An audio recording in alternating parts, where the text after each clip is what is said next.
le nombre d'événements pluvieux, le nombre de pluies qui tombent, commence pas à diminuer. On le sait, on l'a fait, on peut le montrer, mais pour le moment, le débat n'est pas là. C'est pour dire quoi? C'est pour dire que si on ne prend garde, on va avoir plus vite de déficit que nous ne le pensons, de déficit hydrique que nous le pensons. Parce que justement, la conjoncture de tout, M. Anatole a parlé de pollution, de qualité de l'eau. Le déficit politique conduit plus vite à ces problèmes-là que tout le reste. Dans le Mono, je suis allé dans le Mono il y a quelques temps, et les gens m'ont dit, on prend de l'eau, juste à quelques mètres, 5 mètres, des latrines, des choses, et on le vend. Parce que l'eau sort par le robinet, les gens pensent que c'est potable. Et il n'y a aucun contrôle. Ça, c'est la conséquence du déficit politique. Il se pose un problème de qualité alors. Ça, il y a le problème de qualité qui se pose. Venons-en justement à l'épineuse question de recherche de l'eau. Monsieur Azonsi Félix, dites-nous, on parle de plus en plus de zones hydrogéologiquement difficiles. Quelles sont ces zones? Bien, je ne voudrais pas vous citer les zones d'abord, mais je vais vous dire les critères qui ont amené à faire cette classification-là, qui en fait n'existait pas dans la littérature. C'est après les différentes campagnes de forage dans le pays, il s'est avéré qu'il y a des zones qui normalement devraient être des zones sans problème en matière de captage à travers les forages qu'on exécute dans le cadre des programmes d'hydraulique villageoise. Mais curieusement, comme M. Anatole l'a dit tout à l'heure, c'est des aquifères continus. Mais dans leur continuité, en fait, on aboutit à des ouvrages où le niveau de l'eau est tellement profond que les pompes à motricité humaine qu'on y met n'arrivent pas à sortir l'eau et satisfaire les populations. Il y a des zones également où l'épaisseur de l'aquifère, je dis la partie du sédiment qui contient l'eau, est si mince que les débits que ça donne ne suffisent pas, sont très faibles et ne suffisent pas aux pompes.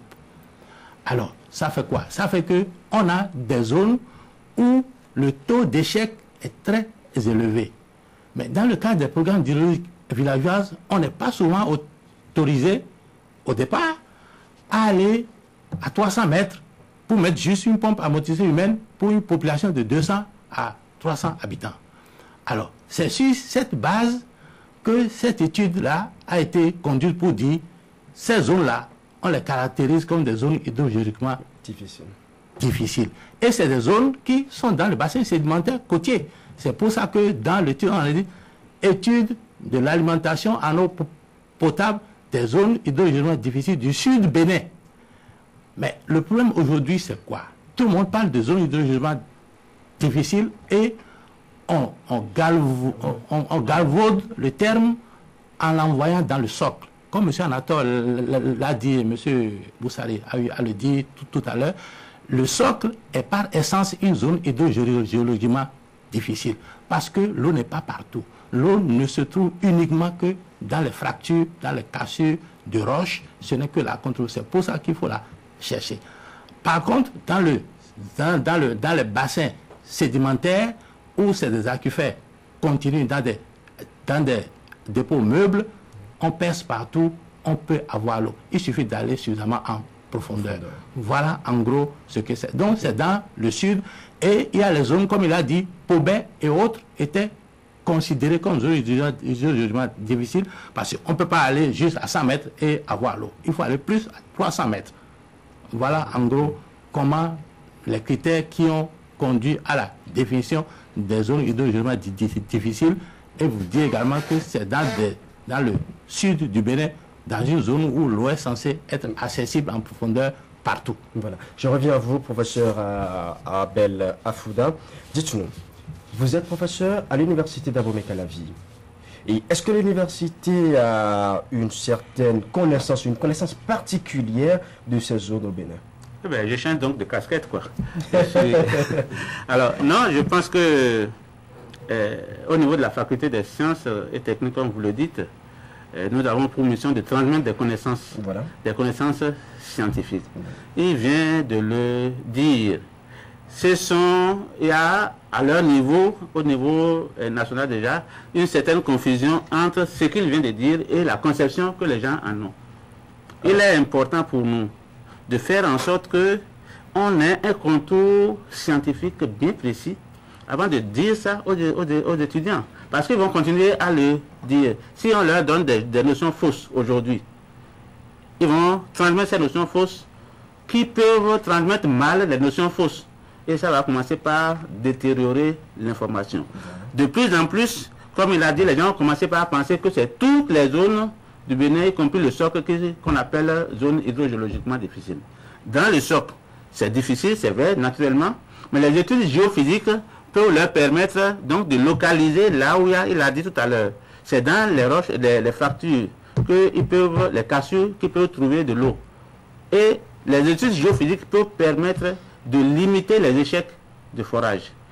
Malheureusement, ces études, je crois, se font très rarement dans le cas du Bénin. Je ne sais pas, la faute est imputable à qui, mais ces études géophysiques, ce sont des études scientifiques. Dans ce qui est certain, ici, on n'est pas venu ici pour jeter la pierre à quelqu'un. Moi, je dis comme ça. Donc, ces études ne se font pas pour le moment, en tout cas de manière continue. Alors, par contre, par rapport à ce qu'il a dit sur le sédimentaire, nous, par exemple, je suis intéressé, ou bien nous sommes intéressés au niveau de la faculté des sciences par, disons, ce qui se passe au contact de sédimentaire et du socle. Lorsque, par exemple, on perd de l'eau en aval de Sargon.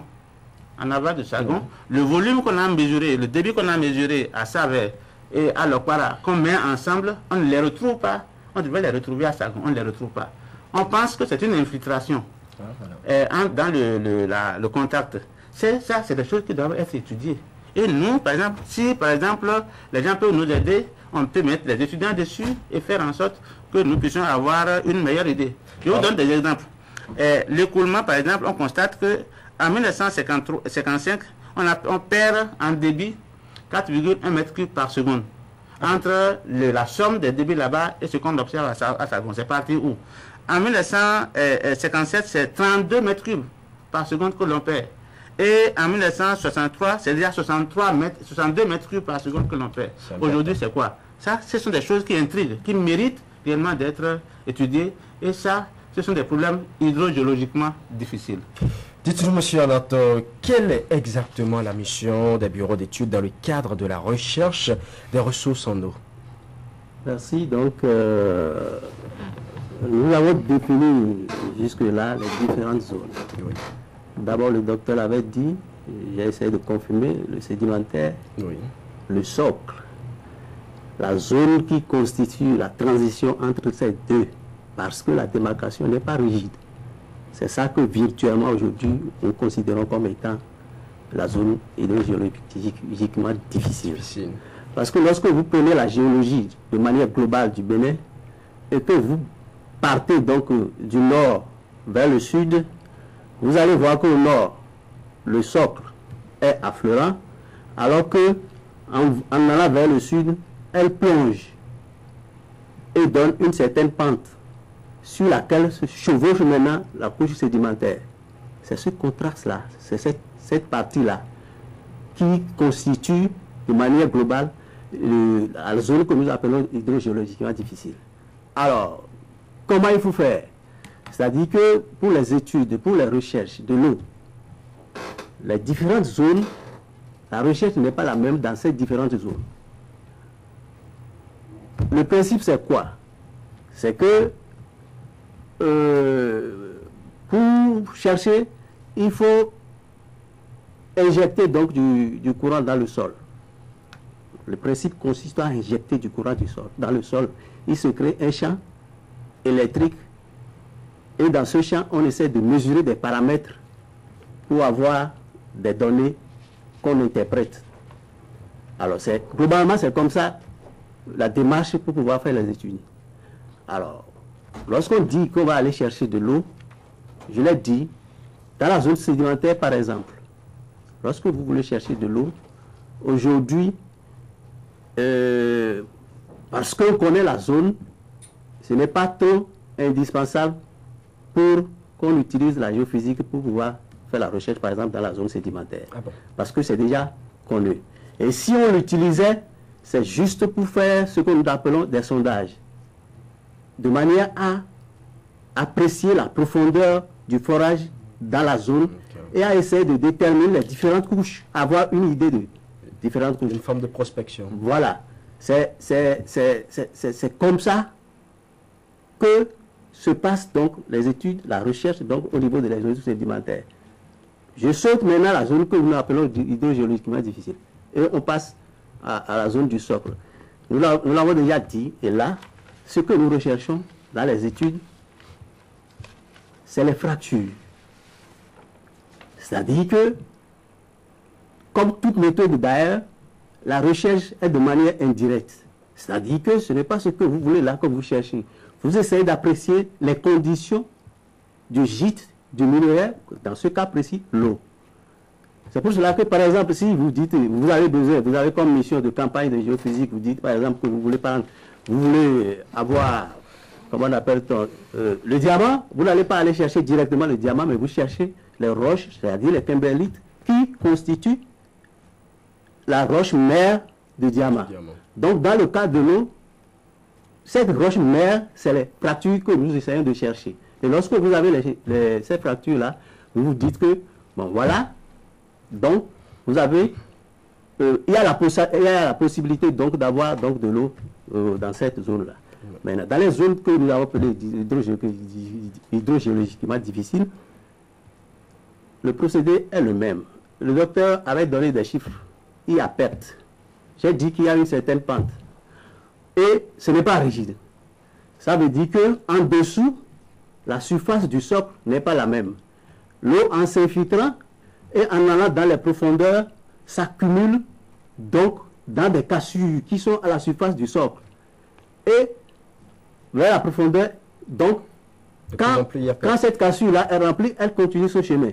Donc, à notre niveau, dans le cas des recherches, ce sont ces petites cassures qui sont à la surface du socle-là qu'on cherche dans la zone hydrogéologiquement difficile. Et ces cassures-là n'est pas pour autant chose-là importante.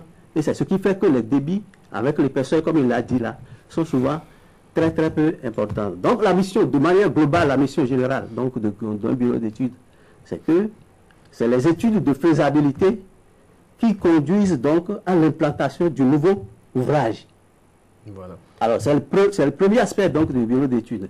À la seconde phase, il est là pour contrôler maintenant l'entreprise de forage ou bien les autres entreprises jusqu'à l'aboutissement de l'eau qu'on peut mettre à la disposition donc de la population. Vous avez bien fait d'évoquer le mot forage parce que la prospection vient avant le forage. Oui. Docteur Boussari, en quoi consiste le travail du foreur? Oui, merci. Mais avant de passer au problème du forage, parce que le forage, c'est une action. Oui. C'est pas difficile. Mais moi, je voulais donner une certaine précision de la confusion générale qui se produit au Bénin. Je pense que la recherche de l'eau, c'est d'abord le travail du géologue et de l'hydrogéologue. Voilà. Ça, il faut que ça soit certain, parce que cette émission peut être vue par les jeunes qui veulent faire des recherches de l'eau. Alors, on va trop vite au besoin en parlant de géophysique. La géophysique n'est qu'un auxiliaire de l'hydrogéologue. Voilà. Pour rechercher l'eau, c'est le géologue et l'hydrogéologue qui déterminent les structures, déjà les